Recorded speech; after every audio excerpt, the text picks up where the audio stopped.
ஆண்டவராகிய இயேசு கிறிஸ்துவின் நாமத்தில் காலை வாழ்த்துக்கள். இன்றைய மன்னா, உம்முடைய நீதியை பற்றியே மேன்மை பாராட்டுவேன். சங்கீதம் 71 வசனம் 16 பின்பகுதி. இந்த இடத்துல பார்த்தீங்கன்னா 14ஆம் வசனத்திலிருந்து 19ஆம் வசனம் வரைக்கும் 17ஆம் வசனம் வரைக்கும் நானும் சொல்லி எதெல்லாம் அவர் முக்கியத்துவப்படுத்துகிறாருன்னு பாருங்கள். மற்றவர்கள் எல்லாவற்றிலும் எப்படி இருந்தாலும் நானும் கர்த்தர் மேல் நம்பிக்கை கொண்டிருப்பேன். 14ஆம் வசனத்தில் மென்மேலும் கர்த்தரை துதிப்பேன். அடுத்தது பாருங்க, நாள்தோறும் கர்த்தரின் நீதியும் ரட்சிப்பையும் குறித்து பேசுவேன். பாருங்க, கர்த்தருடைய நீதியை குறித்து பேசுவாராம் தினந்தோறும். நாள்தோறும் பேசுவேன் அப்படின்னு சொல்லி அதில் சொல்கிறத நம்ம பார்க்குறோம். அடுத்தது பார்த்திங்கன்னா, கர்த்தராகிய ஆண்டவரின் வல்லமையை முன்னிட்டு நடப்பேன்.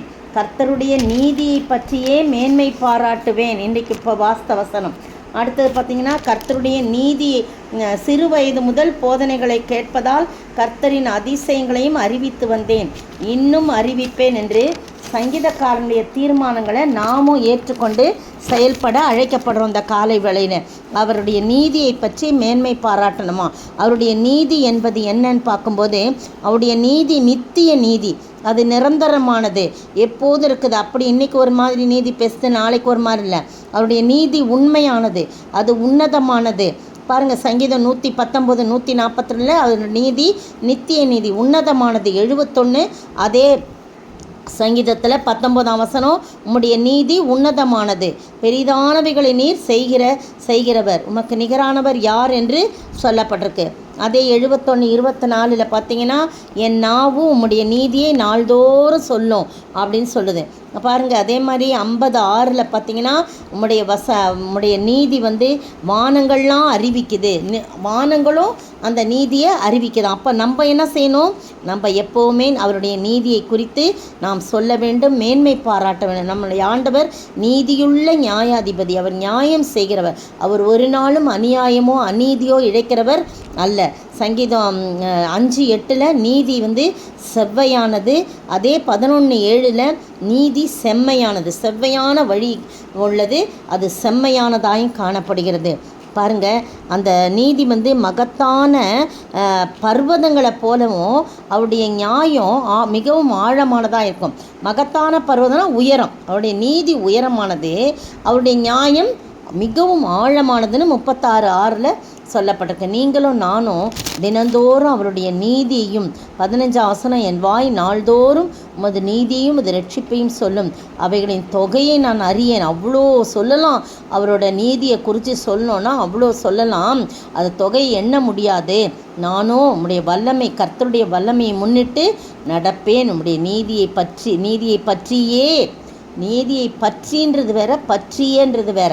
வசனம் வாஸ்து பாருங்கள். உம்முடைய நீதியை பற்றியனா அதை மட்டும்தான் நான் பேசுவேன், மேன்மை பாராட்டுவேன் அப்படின்னு அர்த்தம். நீதியை பற்றி மேன்மை பாராட்டுவேன்னா மற்றதை குறித்து சில காரியங்களும் இடையில சேர்த்துக்கலாம். ஆனால் நீதியை பற்றியே மேன்மை பாராட்டுவேன் அப்படின்னு சொல்கிறத பார்க்குறோம். நீங்களும் நானும் கர்த்தருடைய நீதி, நம்முடைய நீதி ஒன்றுமே இல்லை. நம்ம அதை செஞ்சோம் இதை செஞ்சோம் அப்படின்லாம் சொல்கிறதுல ஒன்றும் இல்லை. அதெல்லாம் அழுக்கும் கந்தலுமாக இருக்கிறது என்று சொல்லி அதே சங்கீதக்காரனாகிய தாவீது என்னுடைய நீதி ஒன்றும் இல்லை, என்னுடைய நீதி அழுக்கும் கந்தலுமாக இருக்கிறது, ஆனால் உம்முடைய நீதி மகா மேன்மை உள்ளது, அதை குறிச்சியே நான் மேன்மை பாராட்டுன்னு சொல்லி அவருடைய நீதியை குறித்து நாம் மேன்மை பாராட்டும் போது கர்த்தர் நம்மை ஆசீர்வதித்து உயர்த்துவார். நிச்சயமாக நம்முடைய நீதியும் மற்றவர்கள் பார்க்கும்படியாக அவர் அதை நல்ல விதமாய் அவர் அதை உலகுக்கு எடுத்து காட்டுவார். நம்முடைய நீதி அழுக்கும் கந்தனுடைய பார்வைக்கு முன்னாக நம்ம அதை சொல்லவே மாட்டோம். நான் இதை செஞ்சேனே ஆண்டவரே, அதை செஞ்சேனே, அதெல்லாம் ஒன்றுமே இல்லை, அதெல்லாம் மாறிப்போகும். அவருக்கு முன்னால் அதெல்லாம் ஒன்றுமே இல்லை. ஆனால் ஆண்டவருடைய நீதி மகா மேன்மையானது, நித்தியமானது, நிரந்தரமானது, உன்னதமானது, உண்மையுள்ளது, மகிமையுள்ளது அப்படின்னு சொல்லிக்கிட்டே போகலாம். அப்படிப்பட்ட நீதியை நாமும் பெற்று வாழ ஆண்டவர் தாமே கிருபை செய்வாராக. அப்படி உட்பட்ட நீதியுள்ள வாழ்க்கை வாழணும், நியாயமாக வாழணும், அநீதிக்கு துணை போகக்கூடாது, அநியாயத்துக்கு துணை போகக்கூடாது.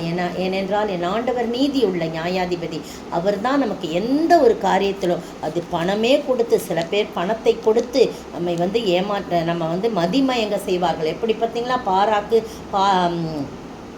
பார்த்தீங்கன்னா பிழையாமல் வந்து எப்படி வந்து அவர் வந்து பாலாக்கு ராஜா வந்து பணம் கூட கொடுத்தாரு. அப்படிலாம் இவர் போகிறாரு. ஆனால் ஆண்டவர் வந்து அதுக்கு விடலை, அனுமதிக்க விடலை. பார்த்திங்களா? அதுபோல் சில வேளையில் பணம் நம்மை மாறி போக செய்யலாம், வழுவி போக செய்யலாம். அதெல்லாம் எதுக்குமே இடம் கொடுக்காதபடி என் ஆண்டவர் நீதியும் நியாயம் உள்ள தேவன், அவருடைய நீதி நித்தியமானது, அந்த நீதியை நான் பின்பற்றி நடப்பேன்னு சொல்லி எந்த ஒரு மனிதன் ஆண்டவருடைய நீதியுள்ள வாழ்க்கையை பின்பற்றி நடக்கிறானோ அவன் மேலும் மேலுமாக உயர்த்தப்படுவான் என்பதிலே எந்த விதமான சந்தேகம் இல்லை. அப்படிப்பட்ட ஆசீர்வாதத்தை நாம் பெற்று வாழ ஆண்டவர் தாமே கிருபை செய்வாராக. ஆமீன். நீதியின் தேவனே, நன்மைகள் அளிப்பவர், வார்த்தையை அனுப்பியே மகிமைப்படுத்துவார். நீதியின் கரத்தினால் தாங்கி நடத்துவார்.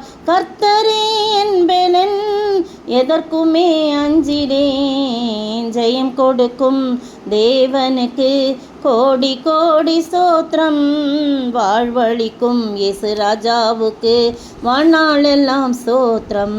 ஸ்தோத்திரிக்கிற ஆண்டவரே, துதிக்கிற ராஜா, நீதியின் தேவனே, உம்முடைய நீதியை பற்றியே மேன்மை பாராட்ட சங்கீதக்காரனுக்கு கற்றுத்தந்தது போல நாங்களும் உம்முடைய நீதியை குறித்தே மேன்மை பாராட்ட நீர் உதவி செய்ய வேண்டுமாய் செபிக்கிறோம். நீதி உத்தமமானது, உண்மையானது, நிரந்தரமானது. அப்படிப்பட்ட நீதியின் வாழ்க்கையை நாங்களும் பின்பற்றி வாழ, அதன் மூலம் ஜெயவாழ்வு பெற நீர் கிருபை செய்ய வேண்டும் என்று கர்த்தரும் மீட்பரும் ராஜாம இயேசு கிறிஸ்துவின் விலையேற பெற்ற நாமத்தில் ஜெபிக்கிறேன் பிதாவே, ஆமீன். நேற்றைய பதில்: தாவீதின் தகப்பன் ஈசாய், தாத்தா ஓபேத், கொள்ளு தாத்தா போவாஸ். லூக்கா 3ஆம் அதிகாரம் வசனம் 32. இன்றைய கேள்வி: இயேசு சோதனைக்கு பிறகு யாரால் எங்கு திரும்பி போனார்? இயேசு சோதனைக்கு பிறகு யாரால் எங்கு திரும்பி போனார்?